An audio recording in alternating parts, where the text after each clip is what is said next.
नर्मदे हर नर्मदे हर। ओम रुद्रदेहाय विद्महे मेकल कन्याय धीमहि तन्नो रेवा प्रचोदयात्। वंदे देव उमापतिं सुरगुरुं वंदे जगत कारणम। मैया जी की जय हो, मैया जी के भक्तों की जय हो, जो लोग जो श्रोता सुन रहे हैं उनकी सबकी जय हो। आपके लिए सब कुछ है। मैया जी ने परिक्रमा करवाई 2018 नवंबर 18 से जून 19 तक ये परिक्रमा रही। 7 महीने की परिक्रमा 3600 किलोमीटर आए। अभी आके भी इतने साल हो गए लेकिन अभी तक अधरम मधुरम मधुराधिपतिर अखिलम मधुरम, वैसे मैया जी का कथन ही इतना मधुर है कि बार बार उसको कहने का जी चाहता है। पहले मराठी में 130 भाग किए, अभी हिंदी में हम लोग कर रहे हैं। हिंदी में ये 75th 75वां भाग है। और हिंदी में तो अभी जस्ट चालू किया है। अभी परिक्रमा का तीसरा ही दिन है, दूसरा या तीसरा दिन है। और मैया जी की लीला है, सुनते जाइए। तो पिछले एपिसोड में सज्जनों हमने देखा कि हम आली बुजुर्ग में पहुँचे। वहाँ पे पहला टिक्कड़, परिक्रमा का पहला टिक्कड़ सीताराम जी महाराज उनके आश्रम में प्राप्त हुआ। उन्होंने भोजन बड़े प्यार से खिलाया। उन्होंने कहा था कि 3:30-4 बजे चाय पी के फिर निकलना। उनको अनसुना करके हम लोग भोजन के बाद निकल गए वहाँ से। इस बात का अफसोस रहेगा हमेशा। बाद में हम थोड़े अ, अ, थोड़े विचार हमारे और ठीक हो गए। तो हम या तो अगर नहीं रुकना था तो पहले बोल देते थे, महाराज चाय के लिए नहीं रुकेंगे, हम लोग तुरंत निकल जाएंगे। मतलब बातचीत ऐसा गुपचुप पहली बार ही निकले और शायद अंतिम बार ही निकले। उसके बाद में बकायदा अनुमति लेके हम लोग निकलते थे। तो महाराज हम निकले तो सही, आगे निकलने आगे के रास्ते पे तो निकले हम तो करीब 12:30-1 बज रहे होंगे। खाना खा के थोड़ा सा बैठे थे वहाँ पे और निकल गए हम लोग। और अभी अभी किस तरफ जाना तो मुझे याद नहीं आ रहा है, क्योंकि क्या हुआ कि चिलचिलाती धूप में हम लोग सामान उठा के अपना चल रहे थे। जहाँ से वो पगडंडी जा रही थी सीताराम महाराज के वहाँ, वहाँ से आगे आगे चलते गए। तेज धूप हो रही थी और खाना खाने के कारण सुस्ती भी अच्छी आ रही थी, लेकिन आराम तो किया नहीं। और कोई पास में गांव भी नहीं दिख रहा था, कोई छायादार पेड़ भी नहीं दिख रहा था, कोई बैठने के लिए जगह भी नहीं थी। तो हम लोग सीधा अपना चल रहे थे। चलते चलते चलते अचानक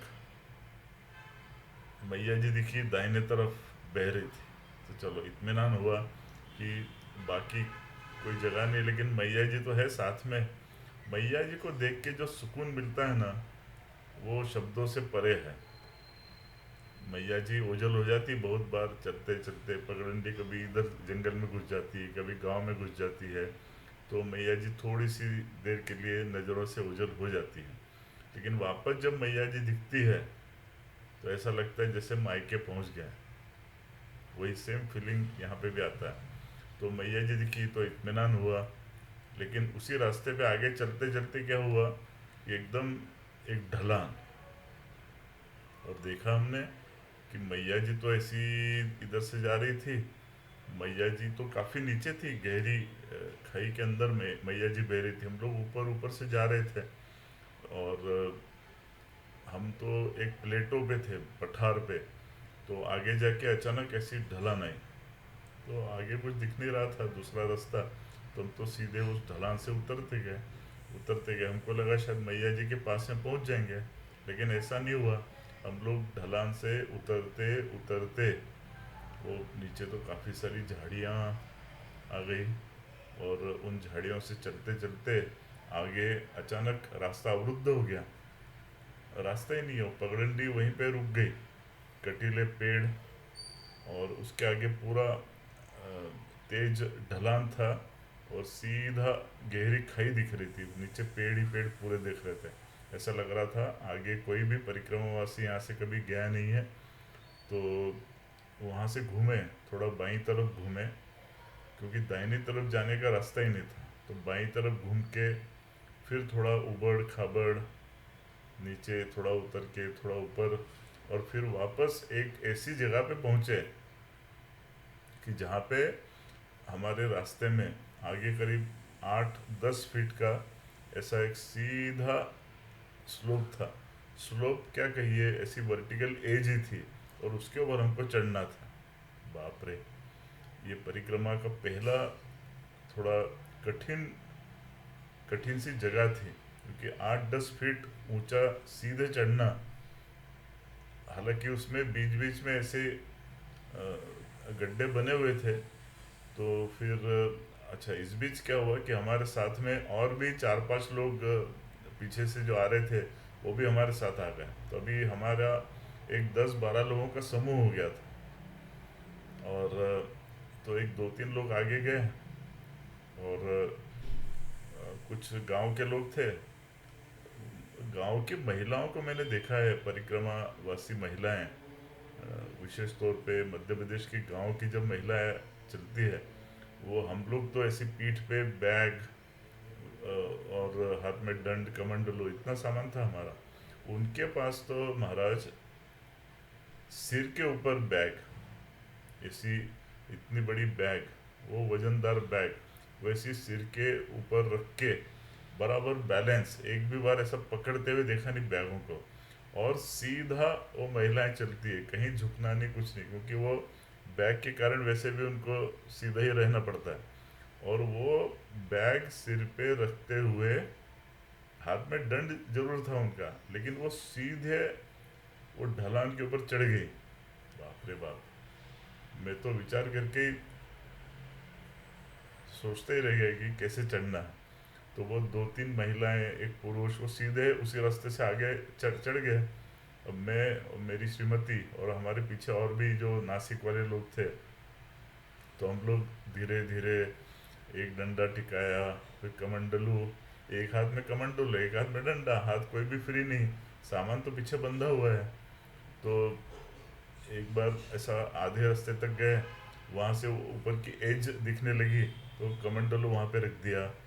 फिर एक हाथ से कुछ पेड़ों के जड़ें वगैरह पकड़ के मैं कैसे वैसे ऊपर पहुँचा। फिर पीछे से श्रीमती कुलकर्णी आ रही थी, उनको हाथ दिया, उनके हाथ से वो बैग ले लिया, पीठ पीठ के ऊपर से वो भी ऊपर रख दिया। फिर उनको हाथ दिया, फिर वो मुश्किल से ऊपर आए। तो मतलब हार्डली एक 8-10 फीट चढ़ने में हमारी हालत ख़राब हो गई। अनुभव जो पहला था ना, फिर ऊपर आए, फिर चलते गए बाईं तरफ। अब कोई आगे के गांव ही नहीं मिल रहा है, क्या करें। उसके बाद में कौन सा गांव था, मैं भी भूल गया अभी। मेरे ख्याल से हम लोग रावेर खेड़ी तक, रावेर खेड़ी नहीं, ये रास्ता है मोटी आली से टोकसर की तरफ हम लोग जा रहे थे।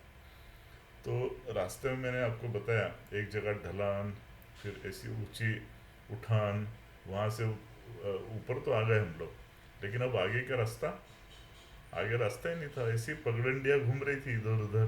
अब उसमें से कौन सी पगडंडी ले, अभी तो हम नए नए हैं ना, हमको कुछ मालूम नहीं है कि कैसे वो इंस्टिंक्ट जो होता है, अंतर्भाव, जिससे अपने को बाद में कुछ कॉन्शियस विचार न करते हुए भी हम लोग बराबर रास्ते पे जाते हैं। लेकिन मैया जी ट्रेन कर रही थी हमको, कमांडो ट्रेनिंग में जैसे करते हैं ना, वैसे मैया जी हमको ट्रेन कर रही थी। वो शुरू के अनुभव जब मैं सोचता हूँ वापस, तो मुझे लगता है कि वो हमारे LKG UKG के दिन थे, बेसिक कोर्स हमको दे रही थी मैया जी। तो ठीक है, एक दो पगडंडियाँ गलत सलत इधर उधर चेंज करके, जैसे जैसे करके एक लंबा सा खेत आया। वो खेत में अभी हाल ही में उन्होंने हल चलाया हुआ था, तो बड़े बड़े गड्ढे, काली मिट्टी, काली मिट्टी में बड़े बड़े ऐसे गड्ढे, हल के कारण जुताई की थी तो गड्ढे थे, उसमें से चलते चलते चलते हम दूसरे खेत में पहुंचे। अब दूसरे खेत में हालत और ख़राब थी। वो क्या करते हैं कि खेत में ऐसी थोड़ी थोड़ी कटाई के बाद इतने इतने से पेड़ों की जड़ें रह जाती है, फसलों की जड़ें रह जाती है, उसको जला देते हैं। तो पूरे पूरे परिक्रमा में पूरे खेत में ऐसे सब दूर काली काली ऐसी बिछी हुई थी। उसमें से चलते चलते चलते बड़ी मुश्किल से हम दूसरी तरफ पहुंचे तो एक ऐसी कटेरी मुंडेर लगी हुई थी, तो कहीं रास्ता ही नहीं मिल रहा था। अब जब तक 3-4 बज रहे थे, अब यहाँ से बाहर कैसे निकले? मतलब सड़क हो तो ठीक है, एक साथ एक दिशा पकड़ के हम चल सकते हैं। अब यहाँ तो पूरा खुला इलाका था, समझ में नहीं आ रहा था भाई बाएं तरफ जाए दाहिनी तरफ जाए, सामने तो जा नहीं सकते थे, सामने वो कटीली मुंडेर आ गई। लेकिन नर्मदे हर करते हम जा रहे थे, अचानक देखा कि एक 200 फीट दूर एक व्यक्ति एक मुंडेर के ऊपर खड़ा था और हाथ से बाबा जी करके चिल्ला रहा था। तो हमने भी हाथ किया, किधर है रास्ता, किधर है रास्ता? तो उसने उधर बुलाया अपने पास में। तो धीरे धीरे धीरे चलते गए, सब लोग उसके पास में पहुंचे तो देखा उसके पास से वो मुंडेर पे खड़ा था और उसके जस्ट पास में एक 1.5 फीट की ऐसी खुली जगह थी, ऐसा ऊंचा जाना, वहाँ पे मुंडेर, मुंडेर से फिर नीचे उतरना।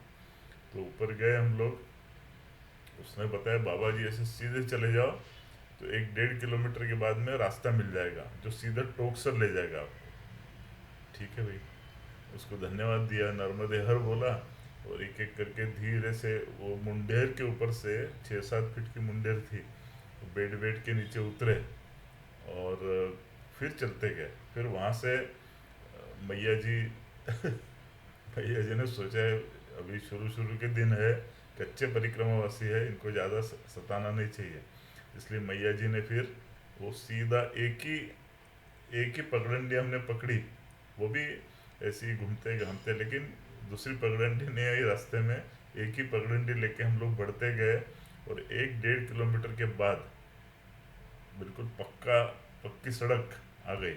मैया जी मालूम नहीं कहाँ ओझल हो गई थी, मतलब सगुण साकार रूप से मैया जी अभी सामने नहीं दिख रही थी, दृष्टि से ओझल हो गई थी, लेकिन उनका अस्तित्व हमको हर जगह पे जान पड़ रहा था कि अभी मैया जी साथ में ही है अपने। और ऐसा करते करते करीब 1-1.5 किलोमीटर हम लोग चले, वो पक्की सड़क आ गई, फिर पक्की सड़क हमने पकड़ी और फिर करीब आधा पौन घंटा तक हम चलते रहे चलते रहे चलते रहे, चलते चलते चलते टोकसर गांव टोकसर गांव आ गया। और फिर क्या बताएं, आनंद की कोई सीमा नहीं थी। टोकसर आश्रम, टोकसर गांव में पूछा आश्रम कहाँ पे है, तो उन्होंने इशारा किया, वहाँ से गए और वहाँ पे जैसे आश्रम दिखा, दाहिने हाथ को मैया जी भी दिख गई। हालांकि अभी भी काफ़ी नीचे थी, आश्रम ऐसा ऊपर टीले पे है, और लेकिन मैया जी के दर्शन होते से ही सारे ताप संताप थकान दूर हो जाती है। आप कितने भी थकान से चूर चूर होते हो, फिर भी जब मैया जी दिखती है तो एकदम आनंद शांति मिल जाती है कि चलो घर पहुंच गए। वैसे ही आश्रम दिखा तो ऐसा लगता है कि चलो अभी कोई चिंता नहीं है, और वो मैया जी उसके ऊपर और दिख गई तो फिर तो लगा क्या है, जजमान दिख गया अपने को। तो मैया जी को वहीं से दर्शन लिया, हाथ जोड़े और टोकसर आश्रम के अंदर गए। अब टोकसर आश्रम में क्या हुआ सज्जनों और देवियों, ये अगले एपिसोड में अपन सुनेंगे। जब तक के लिए आज्ञा दीजिए। नर्मदे हर, नर्मदे हर, नर्मदे हर। वंदे देव उमापतिं सुरगुरुं वंदे जगत्कारणम्। ओम रुद्रदेहाय विद्महे मेकल कन्याय धीमहि तन्नो रेवा प्रचोदयात्।